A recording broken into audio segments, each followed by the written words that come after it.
Salut tout le monde, j'espère que vous allez bien. On se retrouve dans cette vidéo pour parler uniquement nouveautés maquillage. Et on va utiliser ensemble pour la première fois la Cosmos palette de Anastasia Beverly Hills.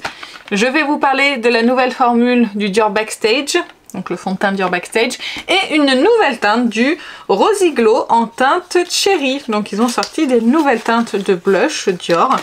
Et j'en avais acheté déjà une qui est par là, c'est la Corail, c'est ça.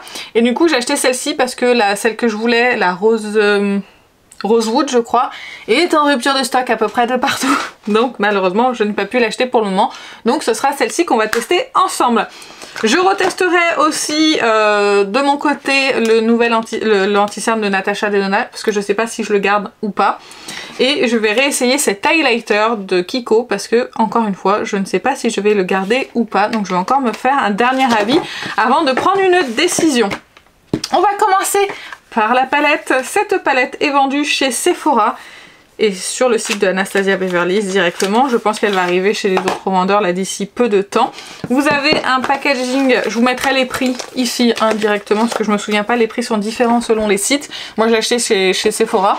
Vous voyez, ça c'est le packaging secondaire où vous avez des petites étoiles et ici le descriptif de la palette. La palette, voilà, est dans les mêmes couleurs un petit peu comme ça, bleu, gris avec les petites étoiles et le titre. Et puis voilà, le derrière est tout simple. Au niveau de l'intérieur de la palette, elle se présente comme ceci. Je fais attention parce que j'ai ce fard là qui a été cassé pendant le transport puisque Sephora ne protège pas ses envois, donc de temps en temps on a de la casse. Moi ça m'arrive vraiment de temps en temps. Mais bon, que voulez-vous, c'est comme ça, c'est la vie, c'est arrivé. Mais je l'ai repressé et voilà, mais du coup ils m'ont remboursé la palette intégralement. Donc cette palette ne m'a strictement... elle m'a rien coûté du tout. Je suis ravie. C'est la première fois que ça m'arrive, hein, ce genre de choses là. Et en plus ils m'ont donné un bon de 10 € pour s'excuser. Donc du coup j'ai eu 10 € en fait finalement elle m'a été complètement remboursée plus 10 € de mon achat. Donc je suis ravie. La nana du service client de Sephora dans le mail elle disait oui je vois qu'elle est complètement inutilisable. On va pas s'emballer non plus, elle est utilisable. Mais en plus là je l'ai repressée et honnêtement ça se voit pas quoi. Vous voyez, si je vous montre un peu plus près, ça se voit absolument pas. Donc je suis ravie. On va faire les swatchs. Je vais faire les swatchs, je vais vous les montrer. Et parce que je n'ai pas touché du tout encore cette palette, je sais pas du tout comment je vais me maquiller. Je vais essayer d'adapter à peu près le maquillage par rapport au blush parce que ça fasse pas trop contraste. Et je reviens tout de suite avec les swatchs. Donc voilà ce que ça donne au niveau des swatchs. Il y a des fards qui m'ont un petit peu déçu au niveau des swatchs. Le fard Orion qui est juste ici, il est, je le trouve un petit peu inutile. C'est un espèce de rose, en fait il me fait penser au fard Orgasme qu'il y a dans les palettes de fard à paupières NARS. C'est un peu dans le même genre de teinte, sauf que il a des petites paillettes dorées mais qui s'en vont. Donc je trouve pas ça terrible. Le fard bleu là qui était cassé, il est quand même assez impressionnant. Je pense que c'est un petit peu lui la star de cette palette. Le fard Mercury ici, il est vraiment très joli ici. Celui-ci aussi c'est très joli. Après je suis pas super impressionnée pour le moment par les swatchs. Vraiment ça m'a pas envoyé du rêve quoi. Vraiment mais pas du tout. Et il y a un mat ici mais il est de la même couleur que ma peau quasiment donc du coup on le voit à peine. Bon ça fait une jolie couleur de transition. Mais vous voyez là comme ça, je suis pas super emballée là par les fards de la palette. Je pense que je vais être contente de pas l'avoir payé. Je vais pas trop m'avancer. Bon je vais aller me laver les mains et on se retrouve pour le maquillage. Alors je commence par la teinte Space Dust qui est juste ici que je vais mettre dans mon creux de paupière. D'ailleurs je vous rappelle que c'est un crash test hein, pour moi pour cette palette. Je l'ai jamais utilisée. Je l'ai pas utilisé du tout. Je voulais l'utiliser ce week-end, mais le problème c'est que comme j'étais en litige, je savais pas trop si je pouvais l'utiliser ou pas. Donc tant pis. Les fards sont très poudreux. Enfin, en tout cas Space Dust est très poudreux. Ça va venir légèrement ombrer mon creux. Très légèrement d'ailleurs. Vous pourrez voir je pense la poudre qui s'envole quand je le travaille un petit peu le fard. Voilà, c'est juste pour faire un petit creux, un début de creux. Qu'est-ce que c'est poudreux! Je ne semblait pas que les mats des deux dernières, ils étaient aussi poudreux. Ensuite, je vais prendre la teinte Comet, qui est juste ici, qui est toujours un mat, qui est aussi poudreux que l'autre. Bon, lui aussi, il se voit pas des masses, un petit peu plus, mais c'est pas transcendant non plus. Bon, je vais arrêter là avec les mat, je vais passer au fard lumineux. Je vais prendre un pinceau plat dans un premier temps pour voir si j'arrive à prélever quelque chose. J'ai bien envie d'utiliser le bleu quand même, parce que je trouve que c'est quand même la star de cette palette. Ce super cluster. Super cluster, je sais pas comment on peut dire. Je suis pas très forte en anglais de toute façon.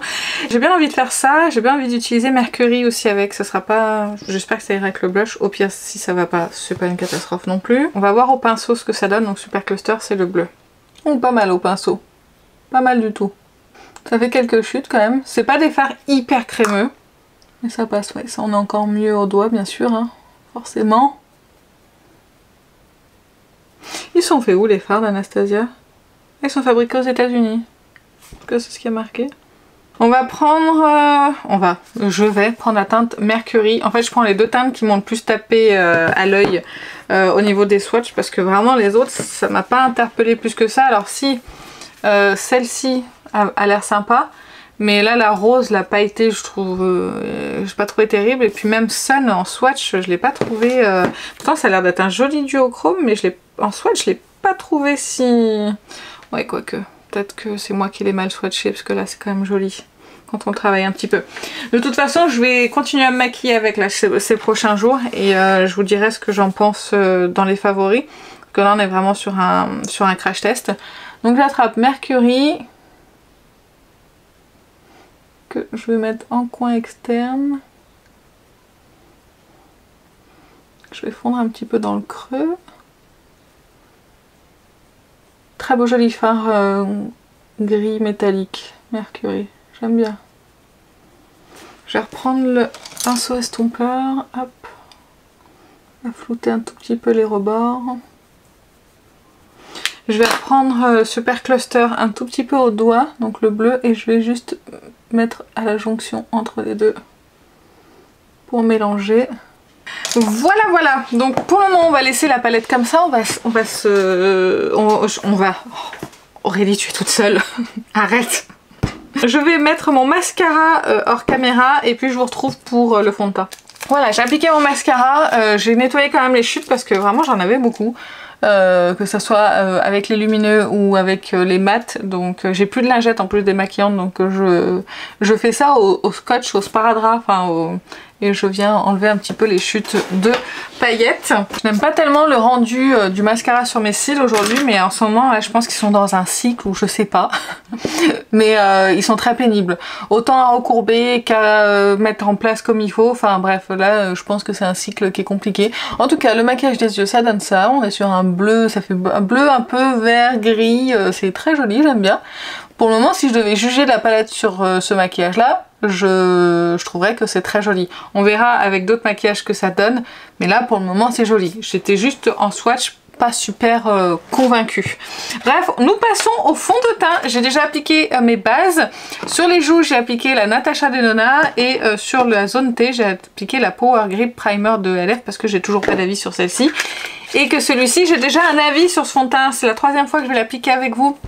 Donc il s'agit du Face and Body Foundation Dior Backstage que j'ai en teinte 1,5N. Donc c'est la nouvelle formule qui se dit être résistant à l'eau et à la chaleur, que c'est une couvrance modulable, teint naturel, effet seconde peau. Je pense que les différences vraiment qu'ils mettent en avant, c'est résistant à l'eau et à la chaleur. Moi j'ai pu constater, et je vais vous en parler en même temps de l'appliquer, déjà j'ai l'impression que la teinte que je prends d'habitude, la 1,5N, est un tout petit peu plus foncé que ce que j'ai l'habitude avec l'autre, parce qu'il me semblait que ça matchait même en hiver.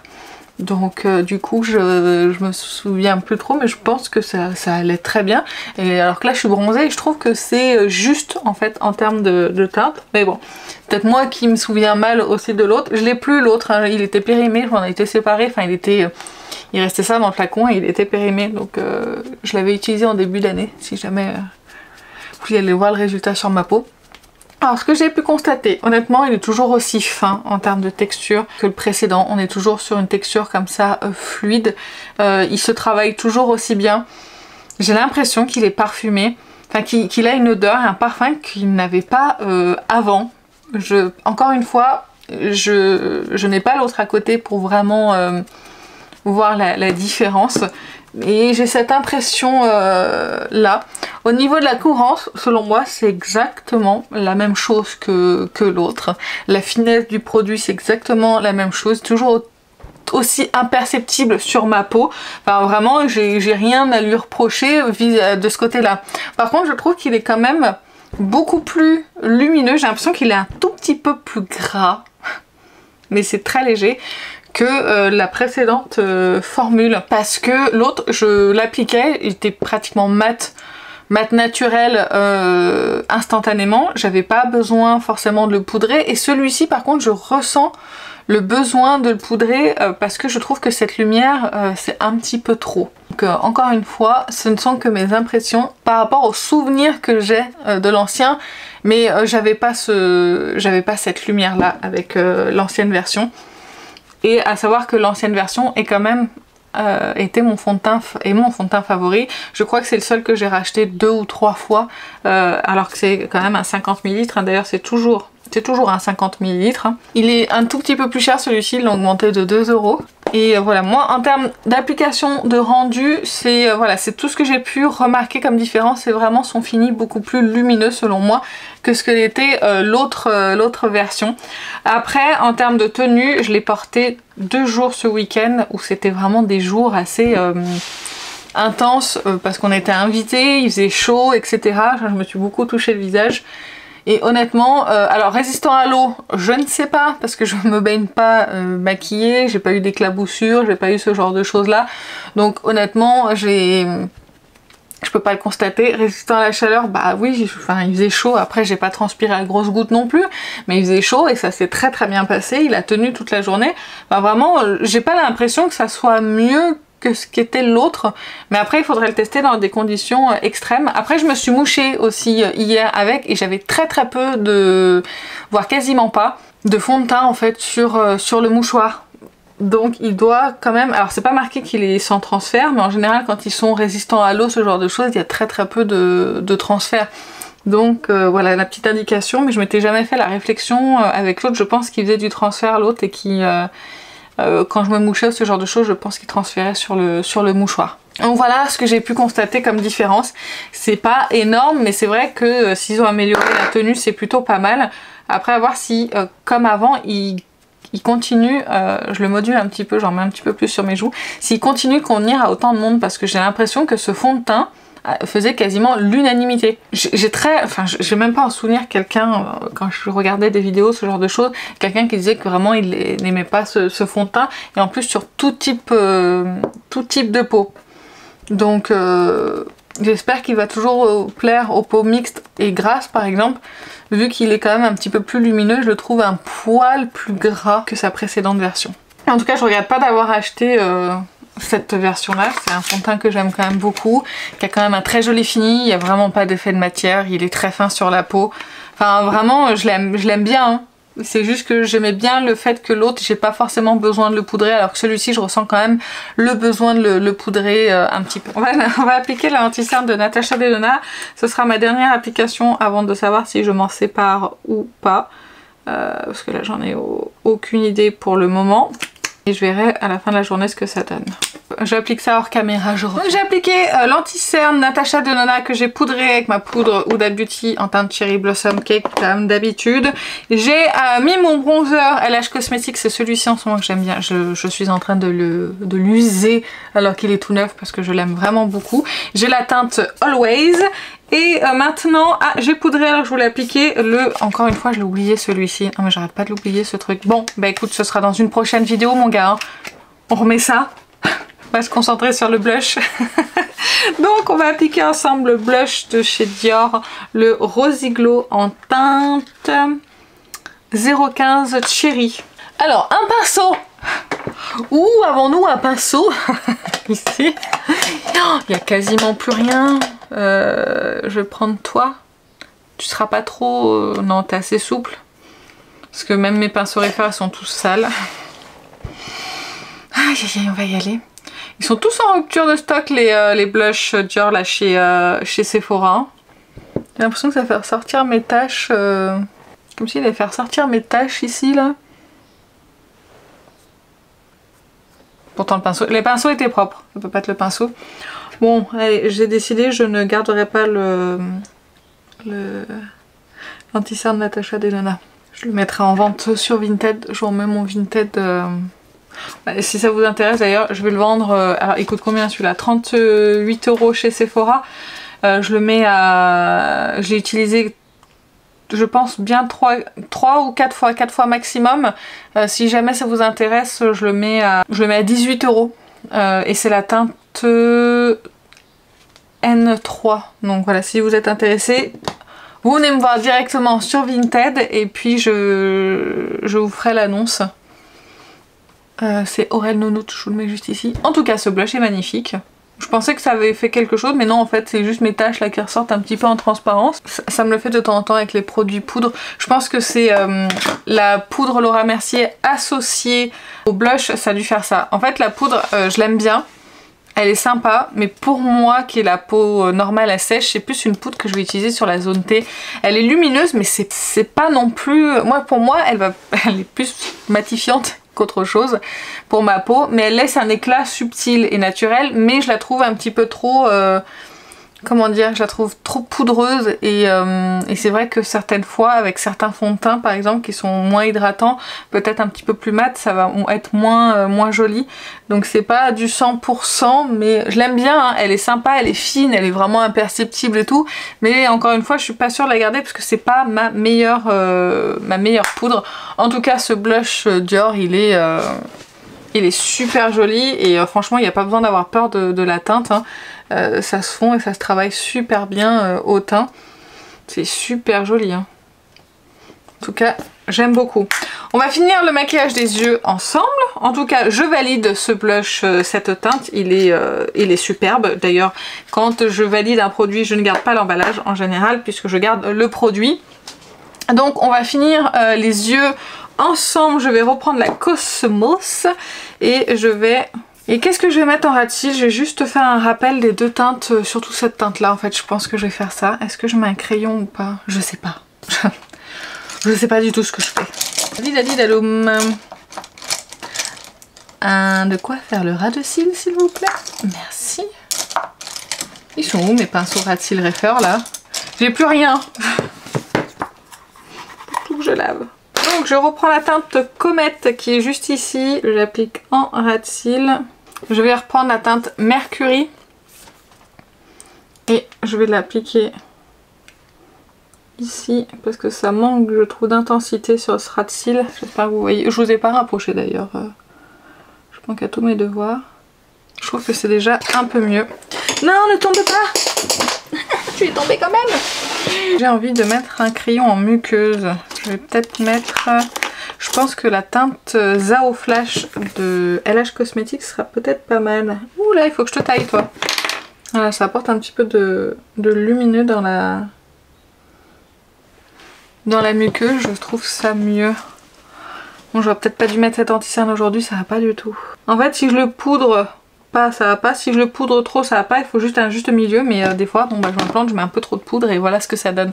Je vais fixer mon teint avec toujours le fixateur de chez Too Faced, qui est mon fixateur du moment. Je sais pas du tout où il en est, mais il est encore bien plein, j'ai l'impression. Ah, ça fait du bien. J'adore l'odeur de ce truc. Mon pinceau à poudre. Et je vais faire pénétrer un petit peu. J'en ai mis beaucoup, hein. Je me suis laissée envahir par l'odeur, je pense. En rouge à lèvres, je vais mettre un rouge à lèvres de chez Anastasia Beverly Hills. C'est le Dusty Rose.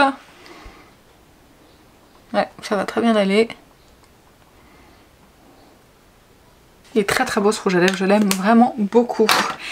Et bah écoutez, mes cheveux sont mouillés, tout va bien. Je pense que je vais les attacher après parce que j'ai du mal à les supporter avec cette chaleur. Donc, on va faire une rapide conclusion sur les produits. Je vous montre quand même ce que le maquillage donne d'un petit peu plus près au niveau des fards à paupières. C'est très joli, j'aime beaucoup. Si je m'étais fiée juste au swatch de la palette, honnêtement, je pense que j'aurais dit ouh, pas terrible. Les deux fards que j'ai utilisés lumineux sont très bien. Les deux fards mat, ils sont très très poudreux. Donc faites attention, c'est des fards qui vont sûrement s'utiliser très très vite. En fait je les ai swatchés une fois et utilisé une fois et vous voyez comme déjà ils sont bien marqués, donc c'est très très poudreux. Le fard Super Cluster et Mercury, ils sont très beaux tous les deux ensemble, ça match super bien, moi j'aime beaucoup personnellement. Je ferai d'autres maquillages et je vous reparlerai de la palette. C'est une bonne première impression sur mes yeux, ça a très bien fonctionné au pinceau et au doigt. Pour le moment ce premier maquillage est très réussi, mais il y a des fards en swatch qui m'ont quand même un petit peu déçu et je suis pas sûre que ça rende ça soit très joli sur la paupière, donc on verra bien. L'anti-cerne, je me répète mais je le mets à vendre 18 €, vous avez les frais de port à votre charge plus les frais Vinted hein, bien évidemment, donc si ça vous intéresse vous m'écrivez sur Vinted Aurel Nounoute et je vous ferai l'annonce. Le fond de teint il est complètement validé, mais encore une fois je le trouve un petit peu plus, légèrement plus gras, il y a des grosses traces de doigts sur le packaging. Il est légèrement plus gras je trouve, mais c'est très léger, c'est très très subtil hein, vraiment, que le précédent. Donc moi qui n'avais pas forcément besoin de poudrer le précédent, celui-ci j'en ressens pardon, un petit peu plus le besoin que l'autre. Je vous dis, cet effet un petit peu plus lumineux, cette teinte qui est peut-être un tout petit peu plus foncée, c'est très léger que le précédent, donc c'est la 1,5N. En fait qu'il soit résistant à l'eau et à la chaleur. Comme je vous ai dit, voilà, je sais pas. Je sais pas, mais en tout cas ça reste toujours un très bon fond de teint. Regardez plusieurs revues parce que pour voir s'il convient toujours à tout le monde comme avant. Enfin moi je voyais tout le monde l'utiliser comme je vous disais. Et tout le monde le trouvait vraiment très très bien. Donc à voir, mais je vais pas racheter l'autre. D'ailleurs je crois que toutes les teintes quasiment sont en rupture de stock pour pouvoir vous le comparer. Mais de souvenir, voilà ce que j'ai vu comme différence. Et bah franchement le blush il est canon, vraiment il est super joli. Si vous l'appliquez avec un pinceau pas trop dense, franchement ça ira très très bien. C'est quand même bien pigmenté donc faut quand même y aller en douceur, mais moi j'ai trouvé que c'était très joli à utiliser. J'aime beaucoup ces blushs là et j'attends d'avoir le Rosewood avec impatience. Et ben écoutez, ça y est, cette vidéo est terminée. J'espère que ça vous a plu. Si vous avez testé un de ces produits, si vous avez un avis, dites-le moi en commentaire. Est-ce que vous avez craqué sur cette palette Cosmos de Anastasia Beverly Hills? Dites-le moi également en commentaire, ça me ferait très plaisir de vous lire. Et ben écoutez, moi sur ce, je vais vous laisser. Je vous fais plein d'énormes bisous et je vous dis à très bientôt. Salut!